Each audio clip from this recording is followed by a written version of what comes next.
Et si une personne pouvait décrire un lieu, un objet ou un événement, sans y être, sans le voir, sans aucune info préalable?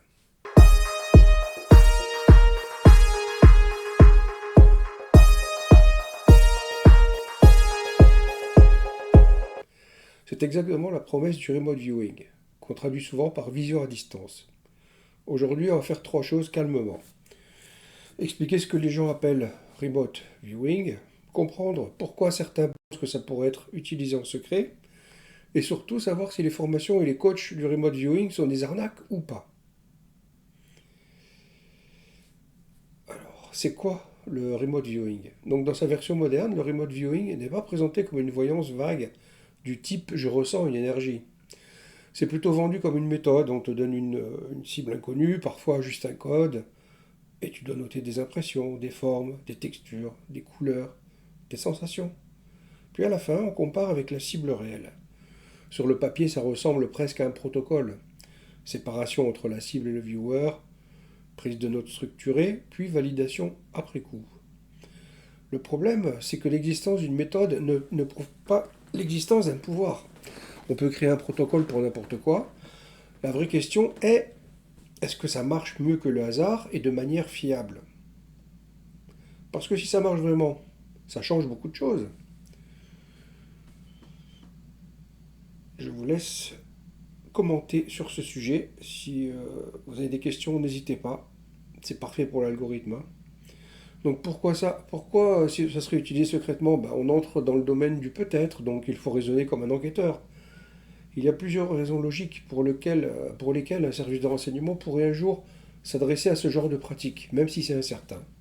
Première raison, le rapport coût-bénéfice. Tester des approches marginales coûte parfois beaucoup moins cher que développer une technologie lourde. Si tu te dis il y a 1% de chance que ça marche, certains décideurs peuvent se dire ok, on teste. Deuxième raison, l'avantage asymétrique. Même un résultat rare mais vrai peut être intéressant si ça donne un avantage sur des sujets critiques. Localisation, intention, plan, infrastructure. Le renseignement, c'est souvent une addition d'indices faibles, n'est-ce pas? Donc troisième raison, la guerre psychologique et la désinformation. Même si ça ne marche pas, faire croire que ça marche peut avoir des effets. Intimider, détourner l'attention, créer de la confusion, pousser l'adversaire à gaspiller des ressources. Donc oui, il existe une logique stratégique qui explique pourquoi des institutions pourraient s'y intéresser, sans que ça valide l'idée d'un don surnaturel. Est-ce que ce pouvoir est très rare? Là, il faut être honnête, tout dépend de ce qu'on appelle remote viewing. Si on parle d'un pouvoir paranormal réel, du type d'écrire précisément une cible inconnue à volonté de façon répétable, c'est une affirmation extraordinaire. Et donc il faudrait des preuves extraordinaires. Dans le grand public, on voit surtout des récits, des témoignages, des extraits, des expériences impressionnantes, mais rarement des démonstrations reproductibles, contrôlées et vérifiées de manière indépendante.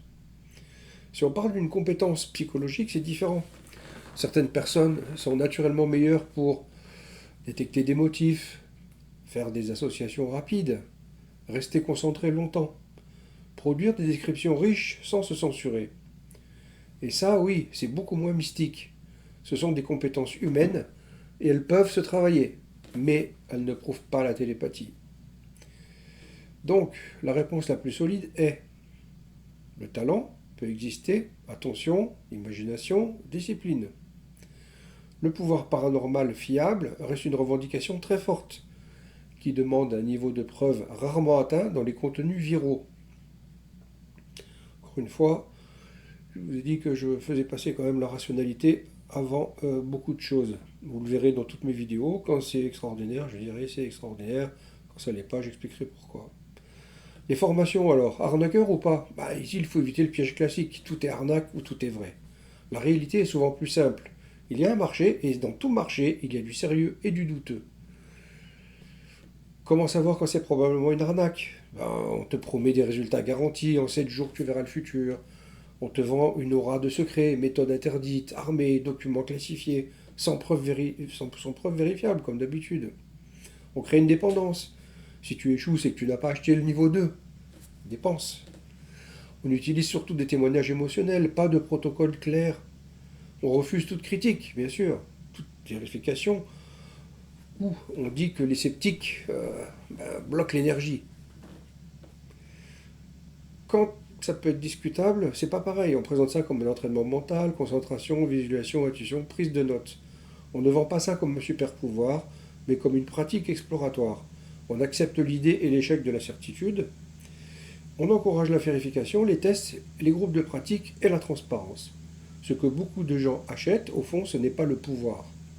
C'est une expérience, le frisson, le rituel, la sensation de progresser, l'espoir qu'il y a quelque chose de plus.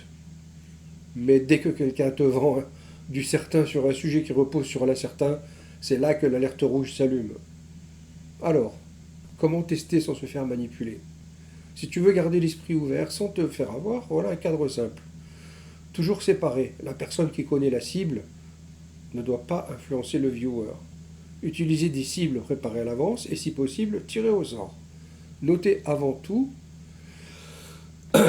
surtout le protocole. D'accord. Donc évaluer, oui, qu'est-ce qui compte, qu'est-ce qui est bon, qu'est-ce qui est vague. On répète plusieurs fois, une réussite isolée, ça impressionne, mais ça ne prouve rien. Le but n'est pas de ridiculiser. Le but, c'est de ne pas confondre intuition, hasard, imagination et connaissance réelle. Le remote viewing, c'est un sujet fascinant parce qu'il touche à la frontière entre le renseignement, la psychologie, la croyance et le désir humain de percer l'invisible. Alors, secret réel ou mythe utile? Pouvoir rare ou compétence d'observation déguisée? Formation ou business de l'espoir? Dites-moi en commentaire si ce sujet vous intéresse. Et désolé pour la qualité des vidéos, j'ai fait quelques réglages. Normalement là, du côté lumière, on doit être pas mal. Et pour les sujets, je fais court, donc pareil, dites-moi si vous voulez que j'explore plus en profondeur ou pas. Je reste superficiel volontairement, puisque en l'état, il n'y a aucune étude scientifique officielle validée sur le sujet. On peut trouver des pages et des pages de documentaires de soi-disant fuites, mais avec la désinformation et le renseignement, on ne peut pas savoir si c'est vrai ou si c'est faux. Donc je ne vais pas vous induire en erreur sur ce sujet-là. Je suis en contact avec des gens qui ont ces capacités-là. C'est pas des gens qui font des vidéos là-dessus, qui publient des trucs viraux sur Internet ou qui font des formations. Ils le gardent pour eux, ils le partagent qu'avec une très petite communauté. La prochaine vidéo, j'ai décidé donc de faire la suite de cette vidéo-là en vous proposant une séance de remote viewing que je n'ai jamais faite, donc ça sera inédit, que j'ai préparé moi-même et où je n'ai aucun intérêt à tricher ou à vous présenter des résultats qui seront faux. Donc ça sera filmé du début à la fin, donc pareil, je fais avec des petits moyens, j'ai pas des gros moyens de studio, j'ai pas de sponsor, j'ai rien du tout. Je fais vraiment pour le plaisir et de partager les informations. Donc on fera une séance de remote viewing et c'est solo, je la ferai tout seul et je vous donnerai le protocole pour pouvoir la réaliser également chez vous afin que vous puissiez de vous-même tester et faire l'expérience. Donc là aussi, pareil, sur la prochaine vidéo, surtout, n'hésitez pas à me faire des retours. Je ne ferai pas de troisième vidéo là-dessus, hein, donc ça sera des retours juste pour me dire si pour vous ça a été concluant ou pas, et si vraiment vous êtes dans la réussite, je vous donnerai un autre protocole pour vraiment mettre en application plus en profondeur le remote viewing et éventuellement vous faire rentrer dans les cercles où les gens qui ont ces capacités-là on discute et parle de ce sujet afin d'échanger, de partager et de comprendre un peu mieux comment ça marche et de comprendre comment on peut encore affiner les résultats. Voilà. Merci à vous et à la prochaine vidéo.